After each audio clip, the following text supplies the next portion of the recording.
Halo, selamat datang kembali di sesi pendalaman kita. Hari ini kita akan menyelami satu tema yang sangat mendasar nih dari buku Kit Yates, How to Expect the Unexpected.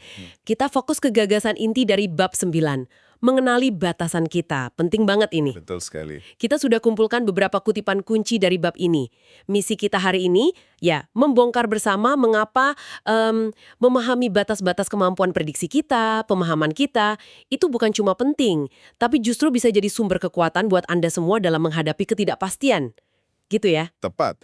Justru di situ kekuatannya. Nah, sumber kita ini menyoroti beberapa konsep menarik. Ada bias kognitif kayak normalcy bias, terus ada juga batas fundamental dalam prediksi. Ini nanti nyambungnya ke teori kekacauan. Kedengarannya mungkin agak berat ya. Iya, mungkin terdengar gitu. Oke, kita mulai aja ya penjelajahan ini. Mari.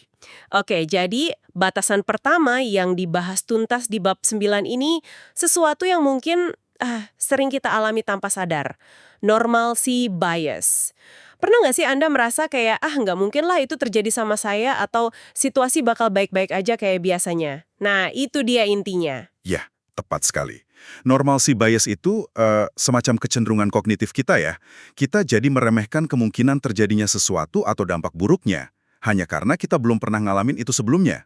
Kita kayak terpaku sama kenormalan sehari-hari. Terlalu nyaman ya? Bisa dibilang gitu. Nah, sumber kita ini kasih contoh klasik yang, ya ampun, tragis banget. Titanic. Iya. Yang katanya nggak bisa tenggelam itu ya? Betul. Kapal ini digempar-gemborkan sebagai unsinkable, tidak bisa tenggelam. Keyakinan ini kuat banget di masa itu. Sampai-sampai, ini menarik nih, bahkan setelah nabrak gunung es, ada kutipan dari wakil presiden White Star Line, namanya Philip Franklin, dikutip di buku ini. Dia masih meyakinkan publik, katanya, nggak ada bahaya Titanic akan tenggelam, kapal tuh nggak bisa tenggelam, dan penumpang cuma akan ngalamin ketidaknyamanan. Luar biasa ya. Bagaimana keyakinan pada kenormalan itu bisa membutakan. Iya, benar-benar buta. Ya, dan keyakinan keliru ini punya konsekuensi nyata loh. Keputusan buat ngurangin jumlah skoci cuma demi apa? Estetika dek kapal. Ditambah lagi fakta bahwa skoci-skoci awal yang diluncurkan itu nggak terisi penuh. Mungkin karena panik, kurang latihan juga. Jadi gabungan banyak faktor ya? Iya, dan ini berkontribusi besar pada hilangnya banyak nyawa. Mereka gagal mengenali batas teknologi kapal itu. Gagal juga mengenali batas kesiapan mereka sendiri. Mereka kayak terperangkap dalam ilusi kekebalan, gitu. Merasa, aman. Ini benar-benar nunjukin gimana bias ini bukan cuma konsep psikologis ya, tapi punya dampak hidup mati. Contoh lain dari sumber kita juga menarik. Ini membawa kita jauh ke masa lalu, ke Pompei. Iya, Pompei. Kota yang hidup nyaman ya selama berabad-abad, di kaki gunung berapi aktif Vesuvius. Ironis ya. Betul. Nah, ketika Vesuvius meletus dahsyat di tahun 79 Masehi, fase awal letusan itu kan menyemburkan abu dan batu apung tinggi ke atmosfer. Itu sebenarnya ngasih jeda waktu, beberapa jam. Sumber kita nyebutin perkiraan, lebih dari 75% penduduk itu berhasil manfaatin waktu ini buat kabur. Oh, jadi mayoritas sempat lari ya, tapi selalu ada tapinya nih. Nah, itu dia. Ada sekitar 2.000 orang yang milih buat tetap tinggal. Kenapa ya kira-kira? Mungkin, ya ini spekulasi yang disiratkan sumber juga, normalcy bias berperan besar di sini. Sulit buat mereka ngebayangin gitu, gunung yang selama ini tidur, kok bisa ngasilin bencana segede itu? Jadi mikirnya, paling sebentar lagi reda atau di rumah aja lebih aman gitu kali ya? Bisa jadi. Mereka terpaku sama pengalaman normal, mereka bertahun-tahun hidup di situ. Dan keputusan itu fatal. Fatal banget. Ketika fase letusan berikutnya tiba, mereka terkubur oleh aliran piroklastik. Itu campuran gas vulkanik super panas sama material padat. Bergerak nurunin lereng gunung dengan kecepatan tinggi banget. Mereka jadi korban ketidakmampuan membayangkan skenario terburuk.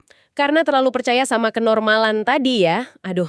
Iya. Jadi, kesadaran akan normalcy bias ini penting banget ya. Ini kayak semacam alarm internal gitu bukan?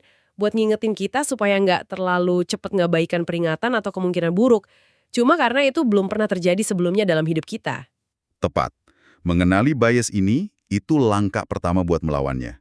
Ini memberdayakan kita buat secara sadar nanya ke diri sendiri, ini saya ngeremehin risiko cuma karena rasanya nggak nyaman atau nggak biasa nggak ya?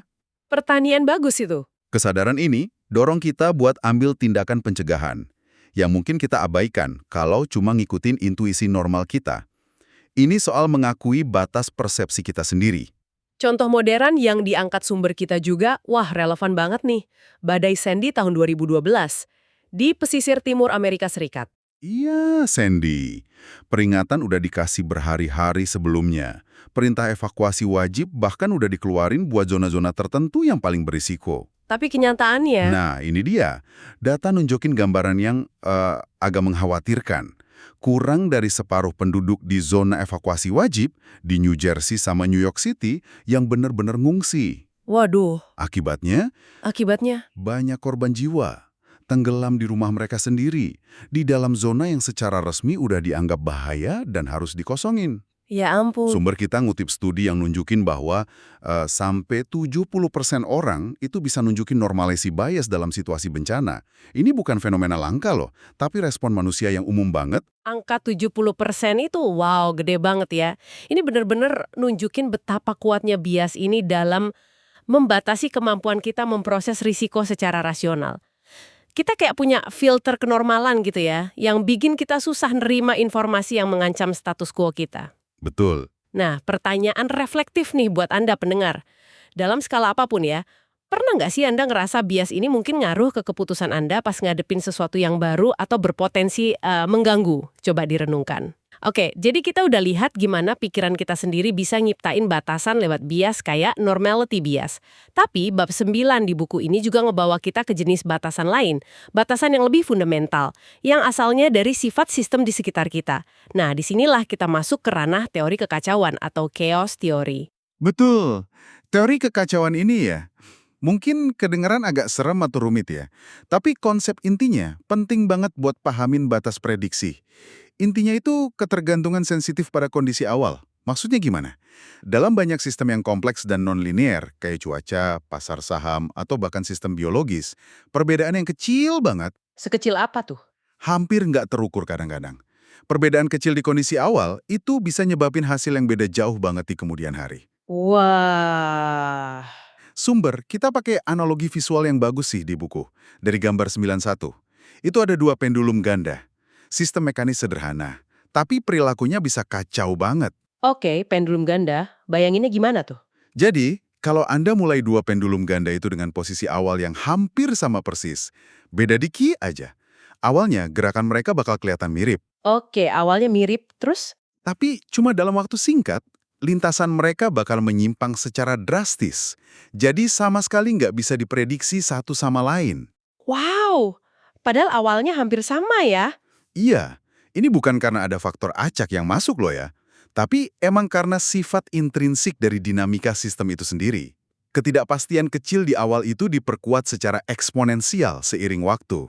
Ah, pantesan. Ini pasti ngejelasin kenapa perakiraan cuaca jangka panjang itu susah banget ya. Meskipun kita punya superkomputer canggih, data satelit macam-macam. Tepat sekali. Bukan karena ilmuwan nggak tahu hukum fisika atmosfer. Bukan itu masalahnya. Bukan. Seperti yang ditekankan sumber kita, perakiraan cuaca itu akurasinya turun drastis setelah sekitar 1-2 minggu lah. Masalahnya bukan di pemahaman kita tentang fisika atmosfernya. Hukum-hukumnya udah cukup mapan kok. Masalahnya itu di ketidakmungkinan praktis buat ngukur kondisi awal atmosfer. Suhu, tekanan, kelembapan, kecepatan angin di tiap titik di seluruh planet. Dengan presisi yang sempurna. Nggak mungkin. Pasti selalu ada sedikit ketidakpastian ya dalam pengukuran awal itu. Selalu ada error margin. Selalu ada. Dan dalam sistem yang kacau kayak atmosfer ini, kesalahan atau ketidakpastian sekecil apapun dalam pengukuran awal tadi, itu bakal tumbuh secara eksponensial. Jadi makin lama makin gede errornya ya. Iya, makanya ada batas waktu fundamental sejauh mana kita bisa prediksi cuaca secara akurat.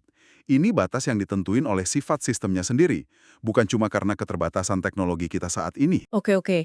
Dan disinilah konsep efek kupu-kupu atau butterfly effect itu masuk ya, yang sering disalahpahami orang itu. Nah, iya betul. Istilah ini kan dipopulerkan oleh Edward Lorenz, salah satu pionir teori kekacauan. Judul presentasinya yang terkenal itu kan, apakah kepakan sayap kupu-kupu di Brazil bisa memicu tornado di Texas? Haha, judulnya provokatif ya. Banget. Yang menarik di sini dan sering disalahartikan di budaya populer, itu bukan bahwa satu kepakan sayap kupu-kupu secara langsung menyebabkan tornado ribuan mil jauhnya. Bukan gitu. Terus gimana dong maksudnya? Maksudnya lebih ke sistem atmosfer itu begitu sensitif sama kondisi awal, sehingga perubahan sekecil kepakan sayap kupu-kupu itu secara teoretis bisa jadi pemicu rangkaian peristiwa yang akhirnya ngubah kondisi atmosfer secara keseluruhan di masa depan. Mungkin perubahannya bikin tornado yang tadinya mau terjadi jadi nggak terjadi, atau sebaliknya. Oh, jadi lebih ke ilustrasi sensitivitasnya ya, bukan sebab akibat langsung. Persis, intinya buat nggambarin tingkat sensitivitas yang ekstrim itu, dan batas prediksi yang melekat dalam sistem tersebut. Jadi, kalau kita sadar sama sifat kacau ini, artinya kita harus terima ya bahwa ada batas fundamental buat prediksi di beberapa area. Dan ini bukan soal pesimis, tapi lebih ke realisme gitu? Tepat, ini semacam kerendahan hati intelektual lah. Memahami batas ini justru memberdayakan kita. Kita jadi nggak terlalu bergantung sama prediksi jangka panjang yang presisi banget dalam sistem yang kacau. Alih-alih gitu, kita bisa fokus bangun ketahanan, fleksibilitas, kemampuan adaptasi terhadap berbagai kemungkinan hasil di masa depan. Jadi geser fokus ya, dari mencoba meramal masa depan secara pasti, jadi lebih ke bersiap untuk berbagai kemungkinan masa depan. Iya, betul. Kita jadi lebih siap hadapi kejutan. Contoh lain yang menarik nih dari sumber soal batas prediksi fundamental ini, dari bidang astronomi, yaitu masalah N benda atau N-bodic problem, yang diteliti sama Henry Poincaré. Ah, iya, Poincaré. Jadi, sebelum dia, banyak yang mikir tata surya kita itu kerjanya kayak jam raksasa yang presisi banget. Diatur hukum gravitasi Newton, perilakunya bisa diprediksi jauh ke depan. Kayak mesin jam yang teratur gitu ya? Begitulah bayangannya.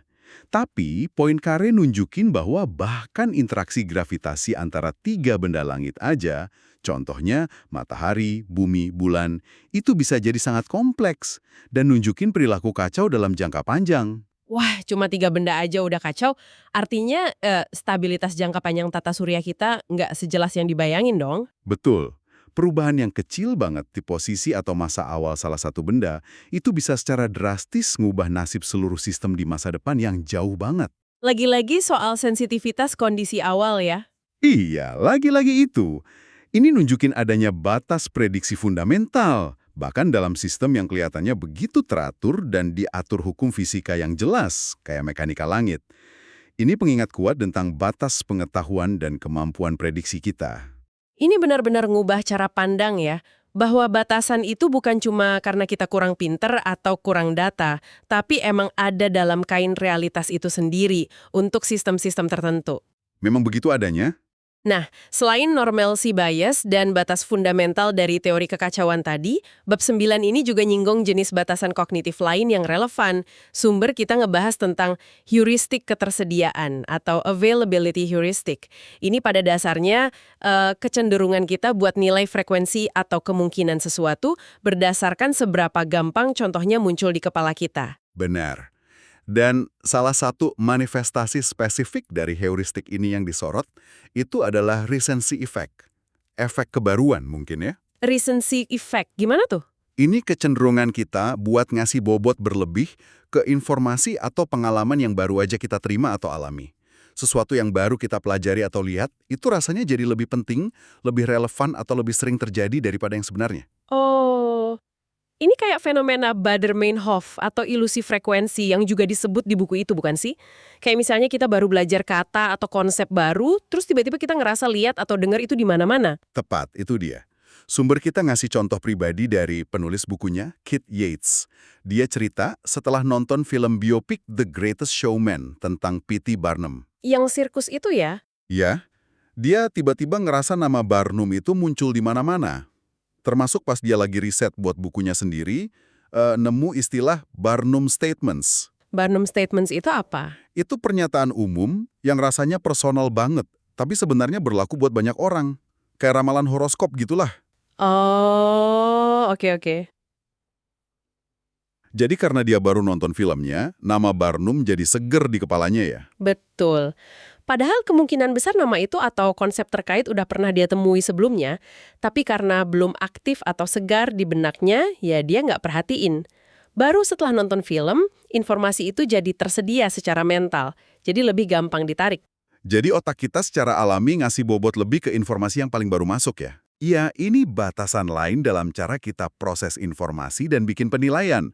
Informasi yang recent atau baru, itu bikin dia lebih available, lebih tersedia buat ditarik lagi dari memori. Akibatnya, kita bisa salah nilai seberapa umum atau signifikan informasi itu secara objektif. Ini bisa ngaruh ke keputusan kita, misalnya dalam investasi. Terlalu fokus sama berita pasar terakhir ya? Bisa jadi. Atau dalam nilai risiko. Jadi terlalu dipengaruhi sama berita bencana terbaru yang kita dengar. Jadi, ngenalin recency efek ini juga penting ya. Memberdayakan juga. Kita jadi bisa lebih hati-hati, nggak bikin keputusan impulsif cuma berdasarkan info atau perasaan terbaru. Kita bisa nanya ke diri sendiri, penilaian gue ini didasarin gambaran keseluruhan atau cuma gara-gara apa yang paling baru gue denger atau rasain ya? Persis. Ini soal ngenalin filter lain dalam pikiran kita yang bisa mendistorsi persepsi kita tentang realitas. Oke, jadi setelah penjelajahan kita tentang beberapa ide kunci dari bab 9 ini, mulai dari normalcy bias, batas prediksi dalam sistem kacau, sampai recency effect, apa nih benang merahnya?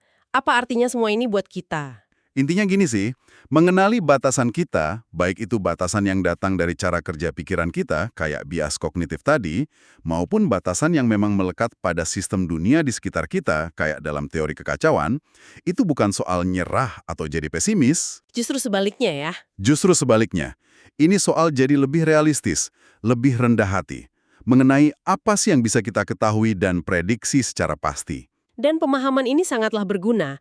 Kalau kita tarik ke gambaran yang lebih besar, kesadaran akan batas-batas ini, itu memberdayakan kita buat navigasi dunia yang penuh ketidakpastian ini dengan lebih bijaksana. Ketika kita tahu kenapa beberapa hal itu sulit diprediksi, atau kenapa intuisi kita kadang bisa nyesatin gara-gara bias tertentu, kita jadi lebih waspada, lebih aware. Kita jadi nggak gampang kejebak dalam keyakinan yang salah atau ekspektasi yang nggak realistis. Kita bisa lebih siap ngadepin kejutan, baik yang positif maupun negatif. Betul. Kesadaran akan batas justru memperluas ruang kita buat bertindak secara lebih adaptif dan efektif. Kita jadi bisa fokus ke apa yang bisa kita kontrol ya. Nah, itu dia. Kesiapan kita, fleksibilitas rencana kita, kemampuan kita buat belajar dan adaptasi pas informasi baru muncul. Daripada kita terpaku pada upaya sia-sia buat prediksi hal yang emang nggak terprediksi secara sempurna.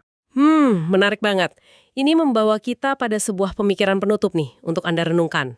Mengingat kita semua punya bias kognitif, dan kita juga ngadepin sistem yang kadang perilakunya nggak bisa diprediksi secara fundamental, gimana caranya Anda bisa mulai bedain dalam kehidupan sehari-hari antara intuisi yang benar-benar berharga, yang mungkin datang dari pengalaman mendalam, dan bias kognitif kayak normalcy bias atau recency effect yang mungkin lagi nyesetin Anda. Pertanyaan bagus itu. Ada nggak ya cara praktis buat nguji firasat Anda sebelum Anda bertindak berdasarkan firasat itu? Nah, coba dipikirkan. Terima kasih sudah menyimak sesi pendalaman kita kali ini. Fokus pada pentingnya mengenali batasan kita dari bab 9 buku Kit Yates. Semoga ada beberapa momen aha yang bisa Anda bawa dan terapkan. Sampai jumpa di penjelajahan berikutnya.